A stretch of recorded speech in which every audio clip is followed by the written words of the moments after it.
Welcome to Primal Edge Health. Cutting-edge holistic lifestyle optimization with a focus on nutrition, environment, light, movement, and worldview. Exploring animal-based nutrition, whole unrefined ancestral foods, regenerative agriculture, homesteading, and a holistic lifestyle approach for health, vitality, and optimal performance so we can thrive and bring others along for the ride. Building healthy bodies, homes, families, and communities. Because we are far more than what we eat.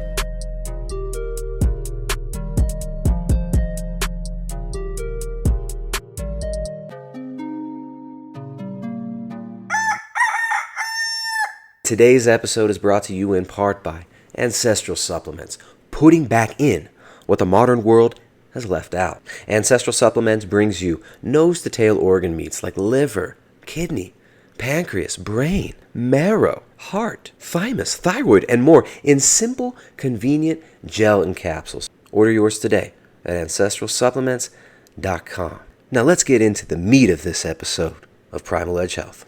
All right, so I'm here with Judith McGeary. She's an attorney, activist, and sustainable farmer. She earned her bachelor's of science from Stanford University and also attended the University of Texas at Austin. And she was she started out as a lawyer and I believe ended up transitioning to becoming a farmer. And now they're sort of meshing together in what seems to be something that's very cutting edge as far as activism on behalf of small family farms and direct to consumer, farm to consumer agriculture. And I'm really excited to talk to Judith today. Judith, thanks for coming on. How's it going? Thanks for having me on. I'm glad to be here. Yeah, I'm really excited to talk to you. So you started something called, you were on the board of the Farm to Consumer Legal Defense Fund, right? Yes. Just around the same time, two organizations started, and I started one of them, Farm and Ranch Freedom Alliance. And I was and am on the board of the Farm to Consumer Legal Defense Fund. Why did you become interested in farm issues as an attorney? So a lot of my practice in law was as an environmental attorney. And I got frustrated with the restrictions placed on being an environmental attorney. It seemed like what we're doing is really just maneuvering around some really, frankly, not very well-written laws and not coming up with real solutions. So my plan was I was going to go back. My undergraduate was biology. I was going to go back and do a master's and be a very stereotypical environmentalist, work in wetlands and endangered species. Yeah. And I met a professor over at University of Texas, Dick Richardson, who looked at me and said, if you care about the environment, you should care about where your food comes from.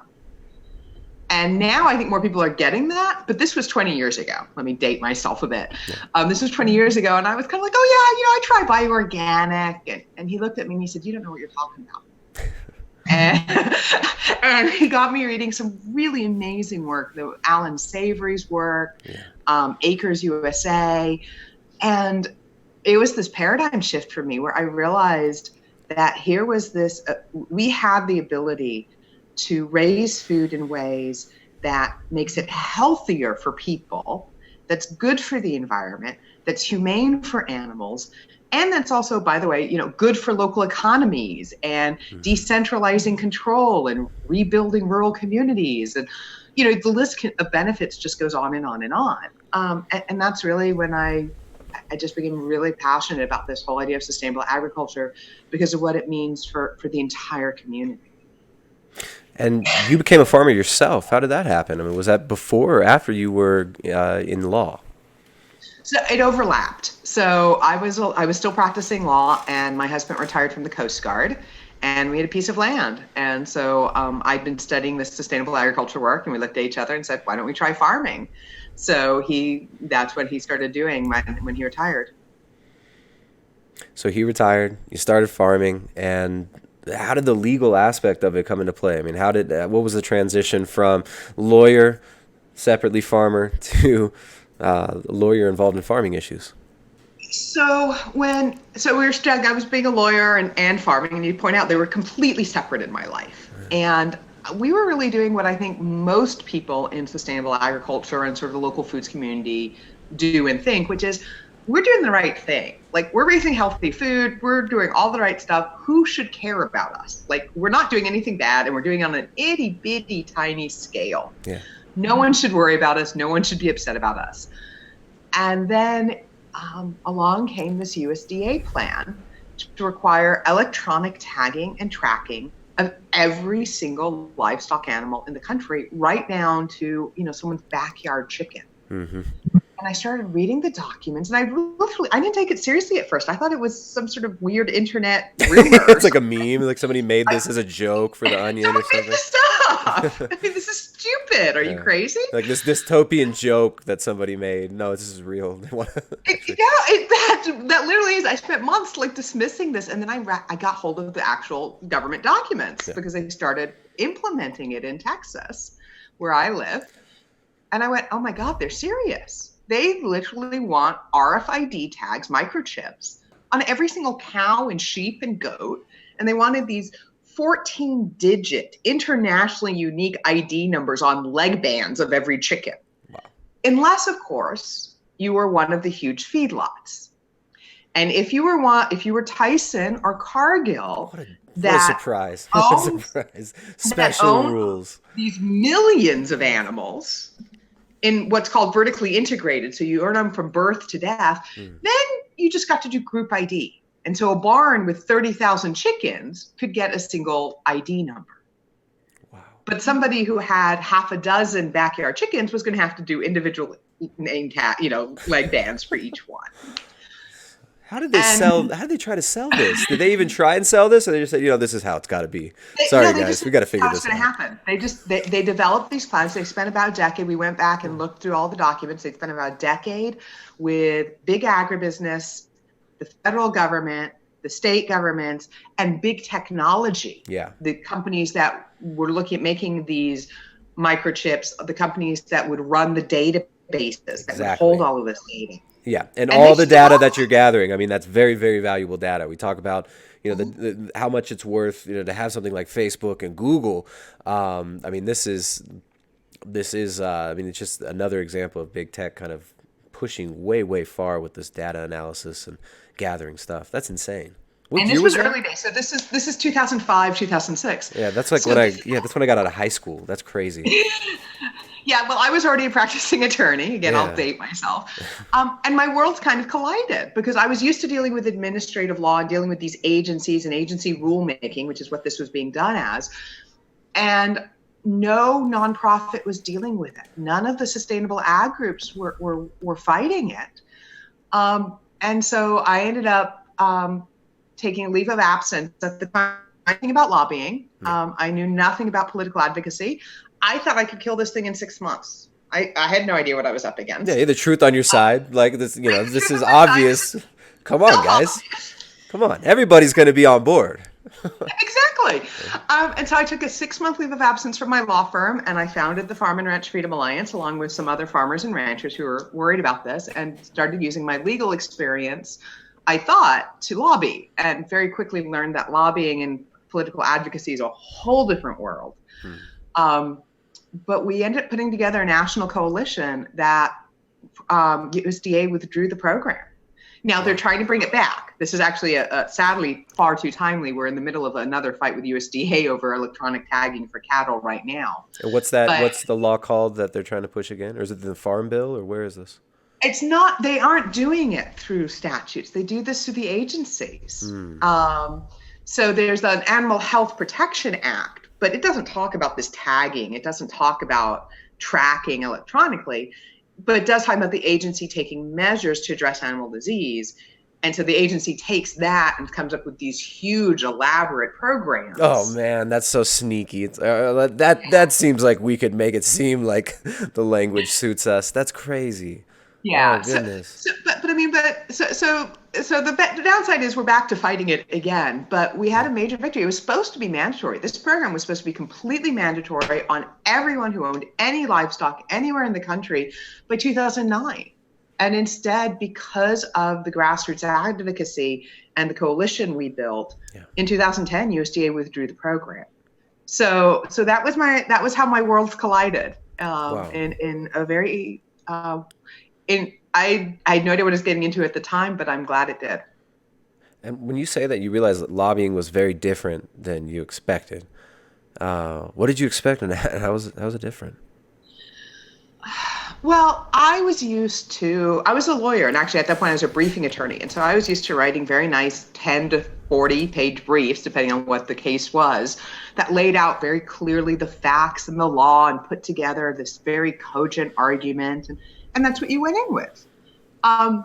Now, that sort of stuff can be useful. I mean, you certainly want facts and analysis on your side when you're lobbying, and it's important to get your facts right. But advocacy is about learning how people think and learning how to communicate with people, whether they agree with you or not, and not necessarily just on the facts, though. So it's understanding what their priorities are and how your priorities can fit within that. It's about building coalitions. It's about, it's not just you with your argument, like here's my little 1 to 5 person legal team. Now it's how do I build coalitions of, the core group of activists and then reaching out to hundreds and thousands of people more to, again, get them engaged and get them thinking about this. It's a very different situation and a lot more challenging. It's harder than simply being a lawyer. Yeah, or just throwing a bunch of money around. Yes, yeah. What the big corporations do with money, we have to do with skill and strategic thinking and networking. Yeah. Yeah, and I mean, it must be weird because it seems like there's this huge NGO complex advocating for all these different issues which seem unrelated, but really, that when you look at the economic factors behind it, the big money behind these foundations is very invested in this stuff. So I think it's interesting to me to see like the Bill and Melinda Gates Foundation, for instance, how they advocate for saving the environment. It's usually pushing pharmaceutical products and GMOs on countries around the world.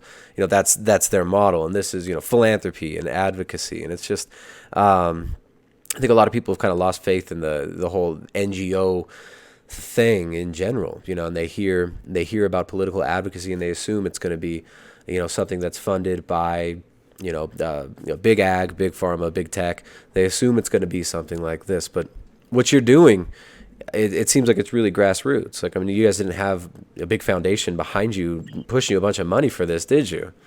No, we didn't. And I do want to say, I mean, there's some good foundations out there. They're usually not the ones that are, it's not the ones that hit the headlines and are the largest of the large. But there are some good family foundations out there, small group foundations out there that do good work. So, I mean, they can't all be painted with the same brush. Yeah. But I mean, what's hard, I think, is, then there's the completely fake astroturfing, exactly. Like the stuff that clearly goes back. And then also there's some very well-intentioned, genuinely well-intentioned nonprofit and organizing work that's being done by people who just aren't necessarily thinking strategically and don't know how to think through the system. Mm-hmm. And I think that's also led to a lot of disillusionment in our movement because people fight something, they get told, well, if we just do X, Y, and Z, we'll win. Or we can kill this, or we can pass this, or whatever it is, and it doesn't work. Mm-hmm. And then they get disillusioned and they figure, well, it's because the system is just corrupt or whatever, Yeah. And the truth is there's sometimes, first of all, it takes a while. I mean, this takes time and it takes understanding how the system works and being effective in how we fight it within it. So that doesn't mean throwing up your hands. I mean, I think some people hear that and they're like, oh, you mean just play the game. And, it sounds like, no, I'm not talking about that. I'm talking about fighting power, but fighting it smart and strategically. And to do that, you have to understand the rules. And there are times to play within those rules. There are times to break the rules, but you have to do it strategically. You can't just blindly, go throwing things up against the wall. Yeah. So when you were on your farm and you started getting interested in these sorts of issues, you mentioned the push for forcible microchipping of all the animals, RFID chips on all animals. But then didn't you run into some issues with just selling meat, like locally? You're a Texas rancher. You had some meat you wanted to sell, and there was some hurdles that seemed a little ridiculous at the time. So there's a lot of problems in selling meat all over the country. There's some local variations on that, but actually selling meat is extremely difficult under the laws in the United States. And there's sort of different pieces to that. So when we talk about how most meat is processed and sold, so beef, lamb, pork, goat meat, anything except poultry, although this also applies somewhat to poultry. What we have federal regulations, and if you process a processing plant that's inspected by USDA, you can sell anywhere in the country. But those are pretty extensive regs. Now, let's clarify, they aren't necessarily very effective at protecting the public health, as you can see by the sheer numerous recalls that happen. I mean, I get recall notices almost on a daily basis. I'm just signed up for all recall notices. Yeah. And they're just constantly coming out. And that's because a lot of it is paperwork based. And in the large processing plants, they let what's called the line speed, how many animals go through there, how quickly, that line. I mean, the line speed can be, 100 to 200 animals a minute. Wow. Depending on what animals we're talking about. Yeah. Well, guess what? No one can do a decent job on that. Yeah. It's impossible to really do a safe job. And so you get all these recalls, and yet the problem is they are very detailed, very nitpick, very paperwork based. And so small operations have trouble meeting them, not because of quality necessarily, but just because there are all sorts of ways to get tripped up. So we recently had actually a meat processing plant I heard about get in trouble for two things. One is they mixed the vinegar a little bit weaker than what was called for on the label. Now that should get fixed. I mean, that's you should have your vinegar. It's a spray that they use on the meat, and it disinfects the outside of the meat. You want that spray to be effective, but there are two things. One is it's effective even at lower concentrations than what's required, and two, if you've done a careful job and you've not contaminated the outside of the meat, it's a double check safety precaution. It's in case. If you've been doing carefully, you shouldn't even need it. You should still do it. It should be mixed right. But again, it's not automatically that this is dangerous. So there was no testing showed any contamination. Yeah. There was no sign that this actually caused a problem, but they required a recall of the meat from the last year. Wow. From this processing plant. And how much meat was that? It's not that much because it's a tiny plant. Okay. But think about it. I mean, but you've just if the customers actually still had that and brought it back and demanded refunds, you've just bankrupted the farmers. Yeah. And so who's paying for the refund? The store that sold the meat doesn't pay for it. Like they purchased it from the farm. Wow. These were actually direct sales. This was actually, again, this is tiny. So this is farmers bringing it into the processing plant and selling direct to consumers for the most part. Oh, that's insane. And nothing was tested. It's not like it tested positive for some virulent E. coli. There was a listeria or salmonella. Yeah. I mean, if there'd been pathogen testing, please do a recall. Yeah. But it was just like, this wasn't mixed strong enough. And so just in case there's a problem, let's recall the entire last year's worth of production. Oh, that's so lame. That's terrible. Does that stuff ever get politicized? Like, do companies ever, go after other companies with recalls? Or, you see in businesses a lot of petty stuff going on. The petty stuff is they go after the small guys because the small guys are a nuisance for the regulators. They also wrote this guy up because, get this, he had a misspelled word in his paperwork. Oh, no. So he got cited for a regulatory violation for a misspelled word in his paperwork. Wow. So yeah, meat processing, it's really difficult for small processors. Yeah. These regs are written in a way that aren't necessarily, again, very protective of human health. I mean, they do some good. I'm not saying I actually think meat processing should be regulated. Yeah, there's laws for a reason, but but not the way it's done. Yeah, the human error aspect of a lot of this stuff it gets so high.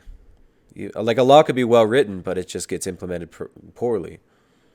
Or it can be a good concept. I mean, so the concept of what we have in meat processing is something called the HACCP, Hazard Analysis and Critical Control Point Plans. And the idea is great. You are supposed to go through and look at your system and look at all of the places where there could be a problem. Where could bacteria get introduced? Where could bacteria get transferred? And come up with the processes you're going to use to prevent that from happening, to test if it is happening, and to fix it if it happens. Yeah. Absolutely perfect concept.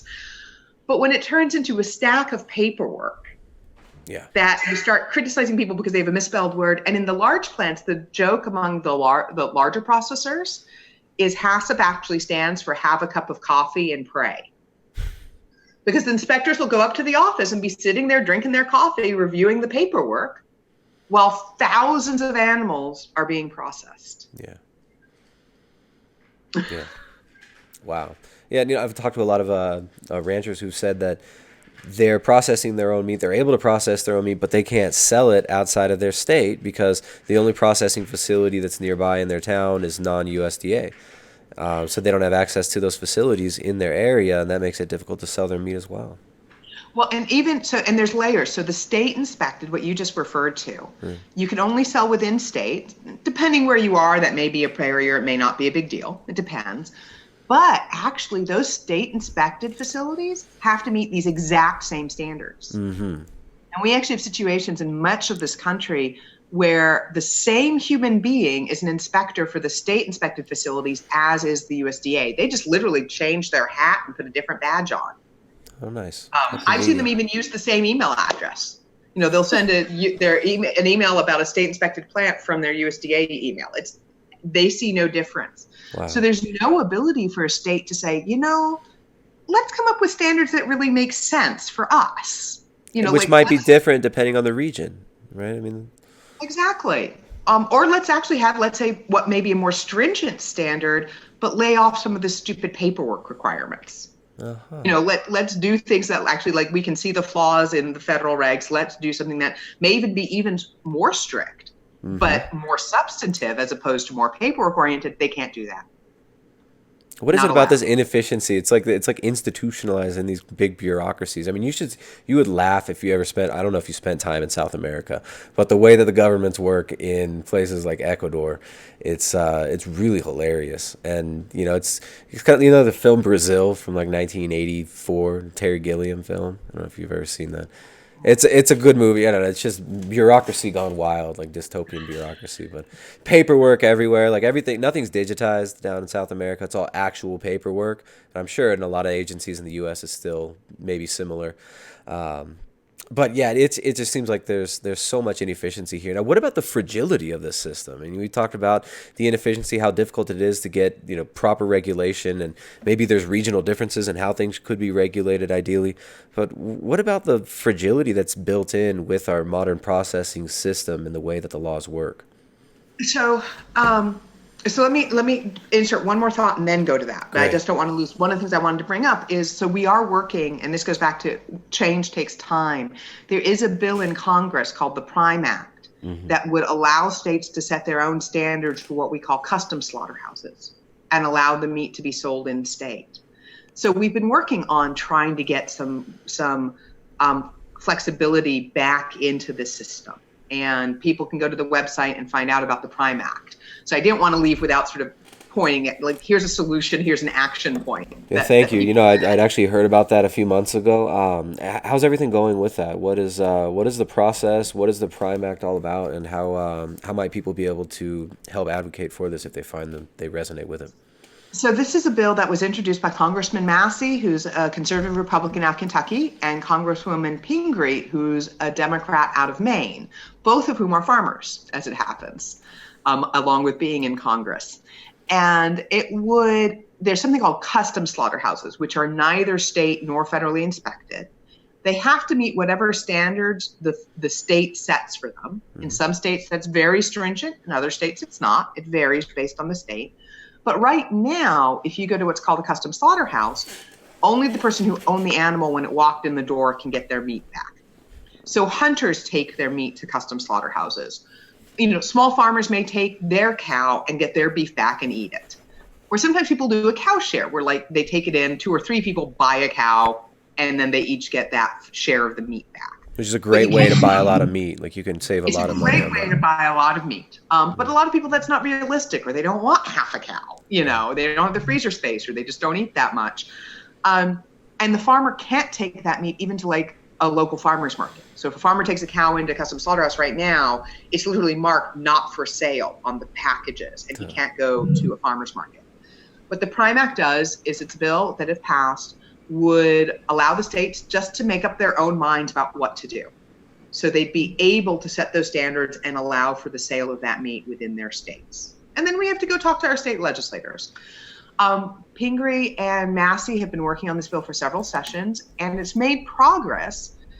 It's got a good bipartisan list of co-sponsors, but we haven't gotten it to a vote yet. And again, this is where legislative change takes time, especially when you're dealing with Congress. It's just hard to get things to move. Yeah. So people can get involved. The single best thing is call your congressperson. There's both a there's both a House version and a Senate version of the bill. So you can call your House representative and your state senators and ask them to sign on to it. And foolish me, I don't remember the bill numbers off the top of my head. I didn't bring them with me, but they're on our website, farmandranchfreedom.org. Great. We have an action alert about it, which gives people talking points and how to call your rep and senators and all that sort of thing. Great. Now, what about interstate commerce and meat? I mean, is there anything down the line that people are trying to do to kind of make things a little bit better for? I mean, there's a lot of small ranchers who don't live near USDA facilities. A lot of people are... There is a bill that's been hanging out there, which has just not gained a whole lot of traction, and I'd have to go look up what. Unfortunately, for the crossing state lines, I don't have the bill number, and I can get it up on our website. I'll work on that pretty quick. But it would allow the sale of meat from these state-inspected slaughterhouses to cross state lines, which is really logical because since they have to meet federal standards anyways, why not let the meat go across state lines? So that's also been something that's been worked on for several sessions. And again, it takes time to make these changes. And the more people who call and get their legislators to sign on, the more likely it is to move. This episode is brought to you in part by grass-fed kidney by Ancestral Supplements. Ancestral Supplements offers New Zealand-sourced grass-fed bone marrow and nose-to-tail organ meats like liver, heart, kidney, pancreas, brain, adrenals, thyroid, and more in simple, convenient gelatin capsules. Kidney is an incredible food. We actually really enjoy eating kidney regularly. A lot of people are not ready to go there with the organ meats, and this is a great way where you can get in some of the most nutrient-dense, nourishing parts of the animal in a simple, convenient form. If you're traveling, very, very useful. And kidney as a food is just incredible. That's why a lot of these tribes in North America revered it so much. There's this old Comanche narrative. It's been told for generations about a young man who loved his wife so much that when she was dying, he fed her the fresh kidney of a buffalo, and she came back. So this tale's kind of been passed on to serve a greater purpose, passing on the wisdom that feeding these nutrient-dense foods to the sick, to the ailing, and to ourselves when we want to perform well and thrive is a very, very powerful practice that has been used for generations. So kidney has been used historically to build strength, immunity, and vitality. It contains loads of kidney-specific proteins, B12, selenium, and DAO that are now absent from many of our modern diets. So check out Ancestral Supplements at ancestralsupplements.com. Today's episode is brought to you in part by ButcherBox. ButcherBox makes it easy to get high-quality, humanely raised meat that you can trust. Every month, ButcherBox delivers 100% grass-fed and grass-finished beef, free-range organic chicken, heritage breed pork, and wild Alaskan salmon directly to your door, and shipping is free. The incredible quality of ButcherBox meats starts with a commitment to humanely raised animals that are never given antibiotics or added hormones ever. By taking out the middleman and purchasing direct from a collective of ranches, ButcherBox is able to buy meat at a lower cost and pass those savings on to you. Choose from 4 curated boxes or customize your own box so you can get exactly what you and your family love. For exclusive offers, check out butcherbox.com/primalbox. And if you order today, you'll get 2 pounds of free ground beef and 2 packs of uncured, nitrate-free bacon, plus $20 off your first order. check out butcherbox.com/primalbox. Now, what about GMOs? I mean, this is something a lot of people are concerned about, especially small family farms. I think internationally, this is becoming more and more of an issue. You just had, I think it was a mayor in France banned glyphosate in his sector over there. I mean, you have every once in a while, you'll see something in the news about, someone trying to sue Monsanto for cancer, for glyphosate contamination or Roundup contamination. But what is your organization, the Farm and Ranch Freedom Alliance? Do you guys interface at all with some of the GMO activism out there? Absolutely. GMOs are a major concern for us, and they're a concern on a lot of levels. So The health issues are, the evidence is mounting, and actually the 3 cases against Bayer that have gone to a jury, all 3 juries have found in favor of the plaintiffs and found that Monsanto covered up evidence that glyphosate was linked to non-Hodgkin's lymphoma, specifically in those cases. Wow. There's been some pretty strong statements from judges. The interesting thing is, even judges where their initial rulings seem to be more in favor of Monsanto, by the end, the judges have some pretty harsh things to say about Monsanto's attitude and the evidence of the cover-up. It's almost more than the evidence of the cancer itself. The evidence of a cover-up is so strong. Mm-hmm. It's like, we don't want to know if we're poisoning people. Let's make sure no one asks that question.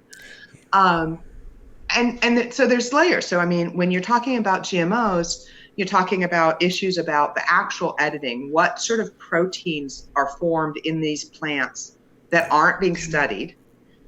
What are the health effects of the chemicals that are then sprayed on these plants? And it's not just glyphosate. Glyphosate is something that is incredibly widespread, but with the rise of glyphosate-resistant weeds, they're now coming up with GMOs crops that are resistant to 3 or 4 herbicides at the same time. So we're getting these mixtures of chemicals, including ones like dicamba and 2,4-D, which was one of the components of Agent Orange, getting all mixed together and sprayed over, huge acreages, which first of all means there's residue on all of these foods.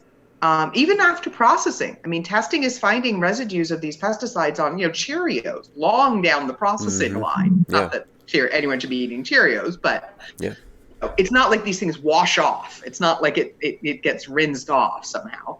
And it's ending up in our water. It's ending up in our rainwater, in our air. It's everywhere because so much of it is being sprayed on such huge areas. So you have all of those problems, and you have the problems of who controls our food supply. Yeah. So FARFA just signed on to what's known as an amicus brief. We're not a party to the case, but we're supporting one set of parties. And so we and some other organizations filed a brief, stating our position about these dicamba crops and the approval of, actually less the crop, but approval of the spraying of dicamba, which is a very harmful herbicide that vaporizes, and it can travel for miles. Where are they using this? Where is this being used heavily? Where is this being used? Is it a lot in the U.S.? Okay. All over the country. Internationally as well? Not so much internationally. I think there are a few countries that are allowing the dicamba, but the U.S. is one of the worst. Yeah, because if they let that stuff loose in Peru and Ecuador, I've seen like most of the population very, very low education on how to use pesticides, and they're basically told by the advocacy groups that come in and push them that no pasa nada, está bien. Oh, no harm, no harm. No pasa nada. They're wearing bandanas and just spraying from their backpack all over in their properties, and they think it's okay. There's a lot of people that are clued in, but man. Yeah, if some of these aerosolized, is it aerosolized dicamba or what is it? So it vaporizes. So what happens is it's got if you spray it when it's hot, it goes from liquid to vapor, and it just travels, vapor for miles. And so what we're seeing and what we talked about in our brief is the farmers who don't want to use GMOs for whatever reason, whether they're organic, whether they simply don't see a need to pay huge fees to Monsanto for these seeds, whatever it is. they're losing their crops. Their crops are being devastated because they're not resistant to these herbicides. Yeah. The herbicides are being sprayed on the GMO crops and then drifting and vaporizing and killing these other and damaging these other farmers' crops. And so what's happening is a lot of farmers that never wanted to buy these dicamba-resistant GMO seeds, 2 years after their introduction, started buying them because it was the only way they could make a crop. Yeah, that's insane. Yeah, that's what a weaponized business model that is. That's really it is subversive. Buy our product or we'll kill yours. Yeah, and yours is going to die anyways. That's basically what it boils down to. Yeah, there's so many ethical issues there, and obviously they were testing this, and anybody can put two and two together. This stuff is going to drift in the rain and affect other crops. That's amazing. Yeah. Dicamba. Yeah, it's funny because dicamba, you hear a lot about Roundup, you hear a lot about glyphosate, and they're obviously huge issues. I mean, not just glyphosate too, like there's a lot of adjuvants in Roundup as well that are making it worse. The so-called inactive, ingredients. Those don't matter. And glyphosate is very serious. I do not want to downplay the seriousness of glyphosate at all. It's just what's amazing is what they said when they developed the glyphosate-resistant crops was there were scientists who said the weeds are simply going to become resistant. Yeah. And the GMO scientists said, oh no, it'll take a century or more. It'll be forever before they become resistant. And within a handful of years, we see resistance. And instead of simply saying, oh well, oops, our model was wrong, the answer is let's do more and more and more toxic herbicides. Yeah, like we've got a business plan. Let's do an arms race. Right. Let's do the arms race. Yeah, this is a more dangerous arms race than this done more damage than nuclear weapons have. Glyphosate and these pesticides and herbicides, not just to human health, but also to the soil, right? I mean, a lot of these actually affect the soil biome and affect the the very, very intimate cycles that are involved in the creation of food from soil. Exactly. Yeah, I mean, glyphosate is actually registered in its patent, among other things, as an antibiotic. Yeah. So it absolutely is very destructive to the soil biology, which means it's harder to grow when in an area that's been treated with glyphosate. Well, it's funny you mentioned Agent Orange earlier too. I mean, Monsanto actually, they made Agent Orange. They're manufacturing bioweapons and chemical weapons for a long time. Monsanto and Bayer have actually interfaced with each other for a long time, long before Bayer purchased it. Recently, mm-hmm. I mean, we're looking at chemical weapon conglomerates that are international and move all around from country to country when they need to as well. I mean, this is something that's really hard to legislate and lobby against. So I mean, as far as anti-GMO lobby goes, what does a consumer even have out there? Because the consumer's been demanding labels on GMOs for a long time. That doesn't seem to ever play out. Yeah, we've lost the labeling fight. I mean, and that may come up again. Let me say, the thing about policy work is, nothing's ever final for good or for bad. So I don't want to say we won't have another round at it. But right now, our labeling fight's lost. In terms of mandatory labeling of GMOs, there is there's on the books mandatory labeling.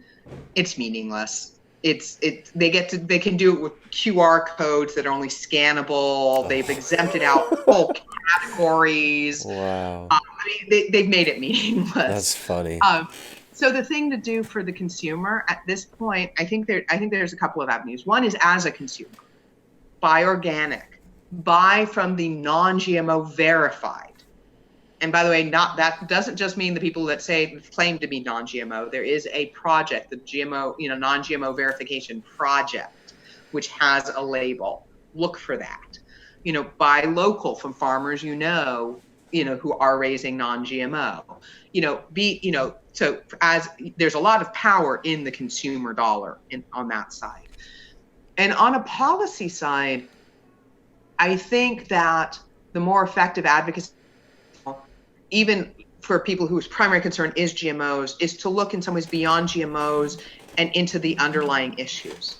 So there's more and more understanding politically about the need for stronger antitrust regulation. that would make a huge dent in the long run on the GMO front, because GMOs are about consolidation, get this control of the seeds in the hands of a few large companies. Yeah. If we have success on the antitrust front and we stop these mergers and we start breaking up some of these companies and start creating a competitive environment, then they lose a lot of their power. And our market mechanisms, buying non-GMO, become a lot more effective. Mm-hmm. So, I mean, I think right now on the policy front, I'd encourage folks to focus on things like antitrust, encourage your legislators to get serious about, fighting corporate consolidation, enforcing antitrust laws. And there's lots of different areas that's happening at the federal level of just different discussions on that. What do you think about like Amazon buying Whole Foods? I mean, how does that affect the whole GMO? Whole Foods being pretty focused on organic to the consumer, at least, the facade of being organic and healthy. Exactly. But now it's owned by Amazon, one of the biggest, most corrupt companies in the world. Yeah. It's such a funny thing to me. It's like, I tell people to find who competes with Whole Foods and shop there in your town. I think even before the merger, I was encouraging people to look for someone besides Whole Foods, and certainly after the merger. Right. The single best option is buying local. Find the local the local farmer. There are also more and more co-ops. It doesn't necessarily mean you have to go to the farmer's market if that's inconvenient or there's not one in your area. There's more and more people who are doing co-ops. There's more and more attempts to do small independent grocers. Now that's hard. That's a hard business to get into, but we're seeing more of them. There are some smaller chains in parts of the U.S. Actually, there's a company we deal a lot with called Natural Grocers that's based in Colorado and has stores in about 18 states. Nice. They've got some really high quality food, including a very strong priority on pastured dairy, pastured eggs, grass-fed meats. Look if you're in a state, if you're where there's natural grocers, or look and see if there is some grocer following that model that's going to promote that. Great. Now, what about farmers markets? I mean, it seems like farmers markets have blown up in the last 10, 15 years. It seems like they're just, the popularity is staggering. Do you think this is putting a dent in big ag's push? I mean, do you think this is making some noise? We do see a lot of push through the media for, the global planetary dietary guidelines now. Do you think this is in response to any of this pushback we're seeing and, big money going into pushing the big ag agenda? Do you think some of this is in response to like the grassroots upwelling of interest? Oh, absolutely. I mean, there's no question to me that big ag would not be spending the tens of millions of dollars they do a year on advertising and PR work if it were not for people's interests in good, healthy food. I mean, they're only doing that because they're worried. I don't think the actual sales from farmers markets are putting a dent in the big business. I mean, the sales are still very low. Yeah. And people do have to recognize that, even with the prices our farmers charge, the money they're making is minuscule. It's really, it's not a very, very sustainable model. We have to change that. But, and this is actually why I think big ag considers us a threat.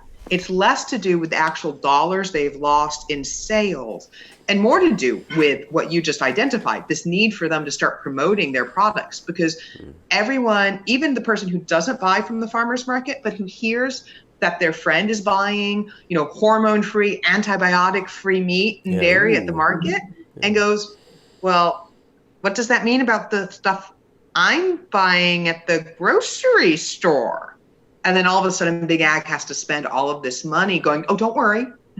Yeah. Don't look behind the curtain, people. Don't worry. Yeah, don't worry. We got the Beyond Burger here. Like, you're changing the world if you buy this, soy pea protein isolate based burger. They're trying to take the consumer interest in healthy, sustainable food and find still a way to make a large profit from it. Right. Throw a Nabisco stamp on it and you're good. Exactly. Crazy times. Now, all right, so we got farmers markets, co-ops, CSAs, stuff like that.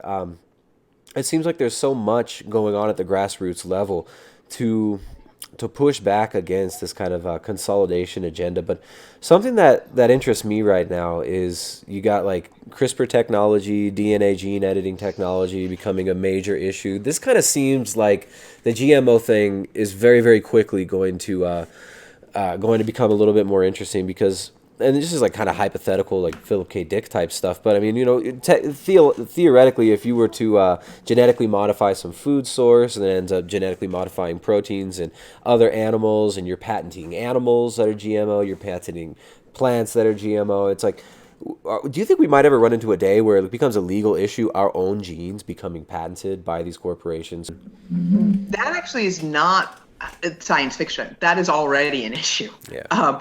There are already arguments going on. So I don't remember the details of it, but there was a fight over the issue of patenting about the BRCA genes, the genes that pose a higher risk in breast cancer. Mm-hmm. And there were fights going on over the patent rights around BRCA genes. And it's like, wait a second, this is just part of the human genome. Yeah. How did this ever even get into the IP realm? You know, there's been I believe it was a Chinese scientist who used the CRISPR technology to gene edit human babies. You know, this is not sci-fi. So does he get to hold the patent on those? Does he get to patent those babies? Does he get to own those? I mean, he doesn't. He didn't try patenting. I mean, so it didn't get into that didn't get into the patenting issue. Yeah. But it's still, think about the ethical issues. One of the problems is the CRISPR technology and this gene editing technology is being sold very much as it's so much safer. We're not inserting new DNA from something else. Yeah. We're just modifying your own DNA, the DNA that's already there. But it's so funny, again, dating myself. When I was in college at Stanford as an undergrad doing biology, we were taught, one gene, one protein. Yeah. Yeah. And that is when actually this GMO technology was developed, when I was in college, and we believed it was one gene, one protein. And, when I went back and started studying biology, 15 years later, it was like, oh, wow, the world's changed. It is not one gene, one protein. There's controller genes and epigenetics, and things get turned on and things get turned off, and it's where genome is it. And they still aren't dealing with that when they're doing CRISPR and the others. They still try to pretend that doesn't seem to exist, even though it's absolutely proven. I mean, there's no geneticist or scientist out there who would not acknowledge that the issue isn't just literal genes, it's where they are. Are they turned on? Are they turned off? Everyone acknowledges this. But in doing genetic engineering, it's like all of a sudden they almost forget it. Mm-hmm. And so we don't know the side effects of gene editing. And they aren't really, again, they're still not designing the tests well. And it's all in how you design experiments. Mm-hmm. The strength of science and how reliable your results are depends on how rigorously your experiments are designed. And if you design your experiments in a way that don't look for X, Y, and Z, you're not going to find X, Y, and Z. And that's what they're doing with CRISPR technology. So the scientist went rogue and gene edited these babies with no idea of what the lifelong effects are going to be for these kids. Yeah. What's going on with the GMO salmon issue? This is something I haven't researched very much, but I heard that there were some major pushes in the last few years, and they've been released in a lot of places, right? So GMO salmon was approved, and so they're able to be farmed now. There were a lot of groups doing campaigns to convince grocers not to buy them, to commit to not buying GMO salmon. Yeah. And I don't have the numbers on how widespread it is. Okay. But it is out there. So if you're not buying, now these aren't salmon being released purposefully into the wild. They are being farmed. Yeah. So again, avoid farmed salmon. Step one, which you should have been doing anyways before the GMO issue, avoid farmed salmon. But it is an issue because we know there will be escapes into the wild. That's pretty much inevitable. And so I don't know if that's happened yet. I don't, because that depends a lot on how widespread the farming's become. I haven't heard of it happening yet. Cool. So by wild. Yeah, crazy world. The push to demonize animal agriculture, the push to demonize ruminant animals as this, major climate disaster, and that every time, a baby cow is born, or every time a horse is born, the earth is just crying tears of agony. What do you think about some of the new legislation being proposed that seems to, I mean, even like the Green New Deal has a lot of anti-animal agriculture sentiment built into it. How do you feel about this push against animals? So I think that this area needs a lot more complicated discussion than what it gets.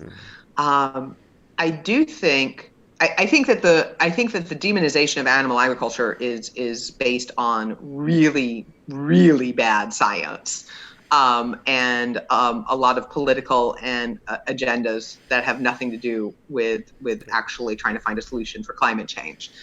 Having said that, I also think that, we do need to recognize, the way that 95% of the meat in this country is raised is incredibly damaging to this planet. Yeah, and beneficial to Big Ag, who basically came up with that system.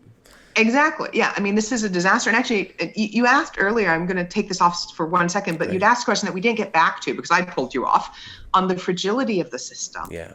And I still, one of the memories I have very vividly from years ago of a USDA meeting where I was dealing with this foot and mouth disease and what happens. I won't get into all of that, but the focus was if we needed to stop all animal movements in the country to stop the spread of a disease of concern.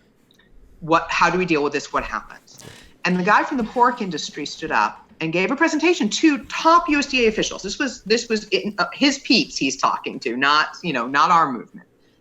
And he said, if you put in a stop movement order so that we can't move animals, within 3 days, there will be millions of dead and dying hogs in our industry. And I was like, what the heck? And he wasn't talking about disease. He wasn't saying if the disease got into there. Yeah. He was talking about conditions in those operations. The animals are under so much stress and are so fragile, although he didn't use that word, that if they aren't moved on time to the slaughterhouses, they'll just start dying off en masse. Yeah. I mean, think of the fragility of our food system. Something stops the movement of these animals for 3 days, and we have mass die-off. It's just crazy to me, too, that, a farmer can't just slaughter their own animal if they have the proper conditions, if, they do it themselves. They're not able to sell. They can't sell that meat. They can't sell meat to their neighbor. Yeah, they can't sell that meat. But here we are. We're dealing with animals that are shoved into barns thousands at a time under such bad conditions. And some of them might not have even come from bad conditions. Some of them might have been coming from a farm where they were treated pretty decently. Not in these guys. These guys it's what's called vertically integrated. Yeah. They've been in the system the whole time. So it's like Tyson Foods chicken. It's been known. But so to go back to it. So, we do have to deal with the fact that 95% or something of this meat is being raised in conditions that are horrible for the animals, horrible for people, and yes, horrible for our planet. And fed crab. They're fed crab GMO slop. Yeah. I mean, there's so much wrong. So those of us who understand that animal agriculture is healthy for the environment when done the right way, I think sometimes can get overly defensive. And I understand why, because we get out there and it's like people are like meatless Mondays and go vegan and you can't be an environmentalist if you don't go vegetarian and and all of this. And so it's very hard not to get defensive. But I think we'll go a lot further if we're like, 95% of the time you're right. Here's the 5% you're wrong. And what's more, it's not just that you're wrong about our animals hurting the environment. Our animals are a solution to this environmental crisis. Yeah. There is more and more evidence that things like rotational grazing, can sequester massive amounts of carbon in the soil. So you want to be an environmentalist? Get our animals back on pasture. You want to deal with climate change? Get our animals back on pasture. Let's stop being defensive and start going, what, you're right. We need to worry about climate change, and this is how we can do it. Here are real solutions that work, that feed people, that build local economies, and that, address, greenhouse gases. Wow. Yeah. It's funny that this all comes back to this professor telling you about Alan Savory and rotational grazing and saying you don't really know what you think you know about Well, was sustainability even a key word back then when you were in the university? Was that on the plate? No, again, I'll date myself. I mean, and it's really interesting. I mean, that was 20 years ago, and it's really only now that the environmental movement is starting to talk about what I just said. I've spent 20 years looking at people who are, I came from the environmental movement. And I've been like, guys, could you wake up? Stop thinking of agriculture as this one thing and start recognizing that it matters how it's done. But they're starting to.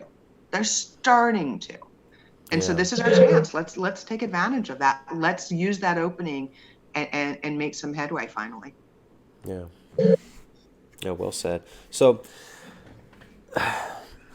big ag, big pharma, kind of becoming one single entity before our very eyes with Bayer and Monsanto, right? You talked about antitrust laws. Are we going to see anything with this Bayer-Monsanto merger? Are we likely to see anything there? People are talking about Google and Facebook as well. I mean, these are all pretty big issues that can filter out through. So Bayer Monsanto sadly is a done deal. I mean, Bayer, the merger is what it is. I think Bayer may be having a little bit of buyer's remorse with these Monsanto glyphosate lawsuits for Bayer. My heart bleeds for them. Yeah, I'm sure they can afford it. I'm sure they can. But they've already. I mean, they are looking at a multi-billion-dollar liability. It's not an insignificant hit. But looking ahead, so there's a bill. Shame on me. So this one again is on our website. I don't have the bill number at my fingertips, but Senator Booker of New Jersey introduced a bill that would put a moratorium on any major agricultural and food mergers going forward for a period of time, and set up a task force to look into what needs to be changed in our antitrust laws to start addressing the corporate consolidation in food and agriculture. Yeah. So, I mean, we have this great bill out there by, somebody who's running for president and therefore has a microphone. I'm not getting into presidential politics. I'm just talking about he's got a microphone. She's not saying she endorses Cory Booker. She's saying that she likes his bill, guys. Don't get so mad. You're going to get someone freaking out in the comments about Cory Booker and why are you promoting Cory Booker? Nobody promoted Cory Booker. We talked about it. Nobody promoted Cory Booker. But my point is this: having people who have that kind of a platform, whether you agree with their platform in general or not, the rest of their platform, agree, disagree, whatever. There are people who are running for president right now who are making antitrust a fairly significant part of their campaign. That's something we haven't heard in a long time in U.S. politics. Let's use that. Get behind Booker's bill and get your legislator, talk to your senator about signing on to this moratorium of agribusiness mergers. I mean, who else is going to merge at this point? It's kind of seems a little don't late. Say that. They'll come up with another one. Cargill by. They are. I mean, every time you think it doesn't get worse, they come up with more mergers. Yeah. Yeah. Well, I mean, this whole RFID tracking of all animals being pushed from multiple angles, to me, that's really alarming. I mean, it makes a way, it opens a doorway for big ag and big pharma just completely regulate everything that gets put in these animals' body. Of course, for the greater good and to save the planet, I will be sold on these things. But that seems like a really big one. And I'm really glad that you're out there fighting what's going on, and that you're out there putting pressure on legislators, and that you're doing this independently, without a bunch of big foundation money and big money interests. Last thing I'd like to ask you about is this recent wave of animal rights activism that's being pushed. Right, and we both agree that there's major issues with a lot of the processing facilities, with the treatment of a lot of animals, and that mass-produced factory farming, the vertically integrated systems, as you called them. These are an issue, but something that does worry me is seeing this recent push. I mean, Greta Thunberg talking about her whole family's going vegan, and we should all go vegan. You got the UN pushing in certain ways, and the media is more pushing the idea. The UN isn't really. I was going to say the media more than the UN itself. Yeah, it's like the UN will put a statement out, they'll put a study out, and then the media is they're spinning it in this really intense way. So a lot of push for plant-based diets, but at the same time, kind of a astroturfed grassroots so-called revolution on the ground of people with, expensive signs, lots of money and equipment, traveling around and creating spectacles and kind of agitprop events around farmers. They're shutting down slaughterhouses. They're going to small family farms. They're calling them factory farms. I'm sorry, I just loaded up this section so much, but are there any issues with this that you see that you're interested in, and do you kind of what do you think about all this activism going on right now? So, I think you laid out a lot of the problems. I've got no problem with people who want to be vegetarian or vegan. I think there's, frankly, a lot depends on your individual body. And certainly, people have moral beliefs about different things. People view life and death very differently. I don't feel like sharing my beliefs. You have yours, go for it.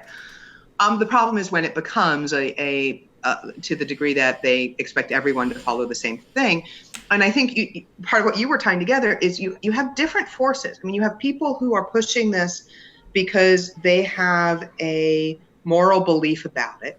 You have people pushing it because they believe that it's the answer to climate change, which is understandable but deeply flawed. The science isn't there. It's like one or two studies that have been, frankly, debunked. There's studies that they were gaping holes in, and people have pointed out the gaping holes in them. Yeah, but yet the media is still pushing this idea. They're like, they're still pushing this idea. The BBC, and they're still pushing it. Oh yeah. But and the problem is they've got the cover of these older studies that were so badly done in the first place. Mm-hmm. And I think that the response depends on where you are at that moment. So if you are talking about a response politically, part of it depends on, let's say, who you're talking to. And this is any political issue. What does the person you're talking to care about? Are they into limited government and personal freedom? Are they into environmental issues? Are they into helping disadvantaged people?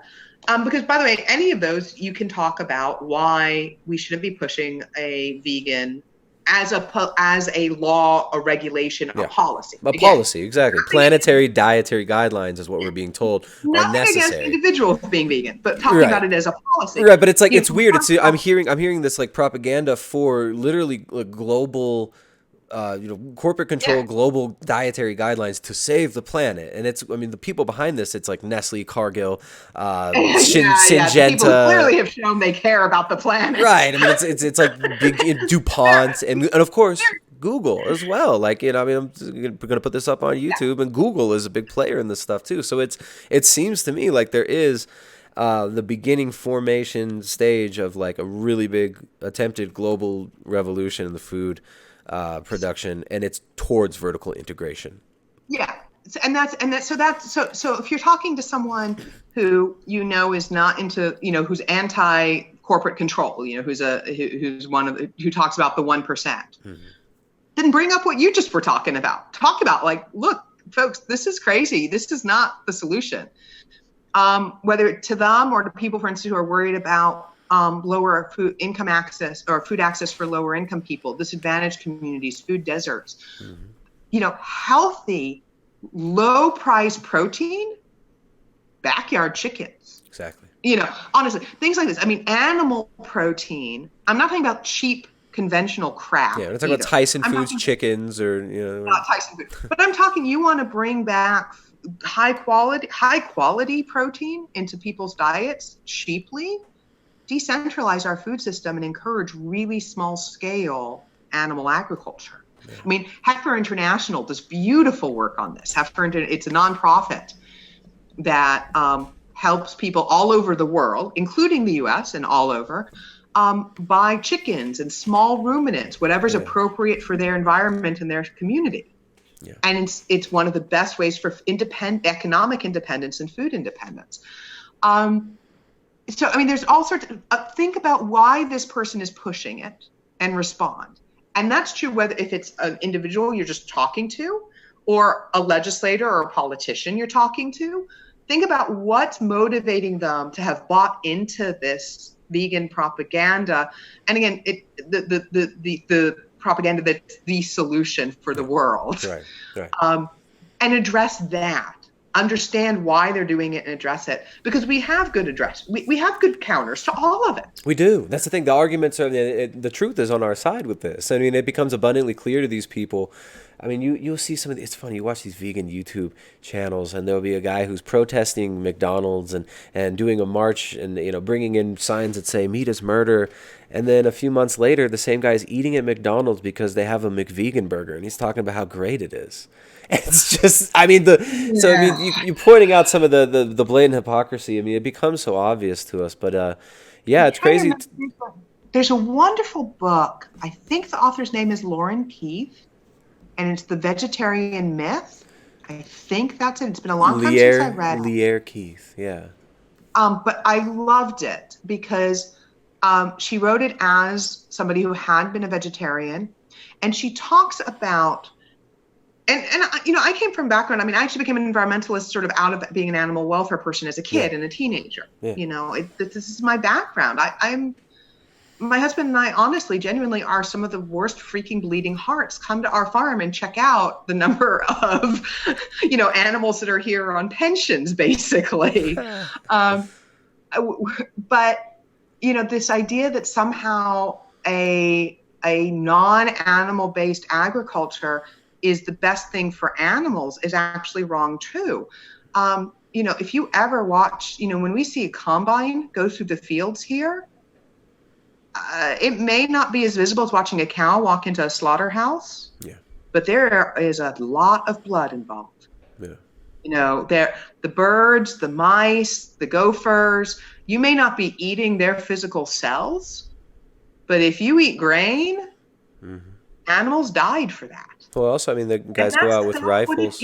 They're out there with rifles the days before the combines come through, just picking off foxes and getting rid of all the animals that they can get so they don't have to get threshed up too. So, I mean, there's no bloodless diet. And even these plants, they require animal input too. I mean, if you want a healthy organic soil, it's going to have composting dead animal material in there and worms. I mean, are you not allowed to use worms if you're an organic farmer? I mean, there's a lot of gray areas in this. Our system evolved with animals and plants. There's no natural ecosystem out there that doesn't have animals in it. This is how our system works. And every time we've tried to, say, well, we can just take this thing out of this system, we discover anywhere from 10 to 100 years later, oops, that screwed things up. Yeah. So let's stop trying to take animals out of the system and instead have functional systems. Yeah, and looking at it as a system rather than just this, binary input, output, money in, food out. It's like, and it's not all just on paper. Something might look like a good protein source, but you got to consider digestibility. You got to consider how much processing it has to go through to be marginally digestible by humans, and not the same amino acid profile from a plant food. Very, very different from an animal food as far as bioavailability and digestibility goes. So it's not so simple as plants great for the environment, animals bad for the environment. And that was something I learned when it came down to Ecuador. I was trying to find, I was kind of like vegan leaning at the time. I would eat meat every once in a while and I'd feel great and try to figure out what can I do? What am I missing? I got to eat some more nuts. I got to get some more vegan fats. It didn't end up working for me. But when I came down here to Ecuador, we were looking at what people were doing with their land, the people that were able to live off of their own land. Not a single one of them was like living in a fruit forest or anything like that. No, they're using goats, they're using chickens, they're using cows, they're using grazing animals to give them milk.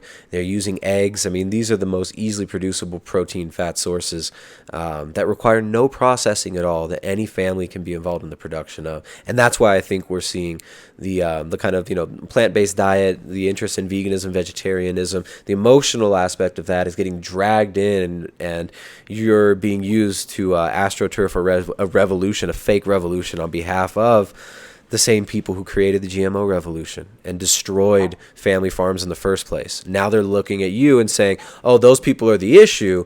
Let's cut out the middleman. We'll feed everybody, bamboo cellulose directly and give them, Beyond Meat burgers.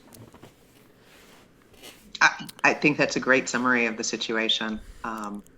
We've got to have a decent, again, one of the values we fight for, as a value in and of itself is the decentralization of our food system. That's not the answer to everything by standing by itself. It doesn't solve everything, but it's part of it because every time you centralize and consolidate control, you've got big actors looking for shortcuts, and they aren't looking at the whole picture, and they aren't looking at the communities. We've got to have a decentralized system in the long term if we want the sort of food and food access that people care about. And that's a really good word right now. It's a good buzzword to use. Decentralized. People want that. Well, it's been an honor talking to you, Judith McGeary. Where can people find your work? Where can people find more about you? And what can people expect moving forward? You got anything exciting coming up that you want to share? So best thing is to look at our website, which is farmandranchfreedom.org. That's farm and ranch freedom, all spelled out, .org. We just wrapped up our annual conference, so it's going to be another 11 months before that comes around again. What we're going to be doing is in Texas, we're going to be doing series of meetings all over the state, so people can find out info about that on our website. And nationally, we put out information alerts about what's going on. In DC particularly is our focus at the national level. So we'll be putting out action alerts about things like the Prime Act, about Booker's anti-merger bill, any action on the GMO front, things like that. We'll put out action alerts. And part of what we have on our website, and what I'm hoping to do is maybe an online webinar in the next year, is how to be effective talking to legislators. Because seriously, it does work.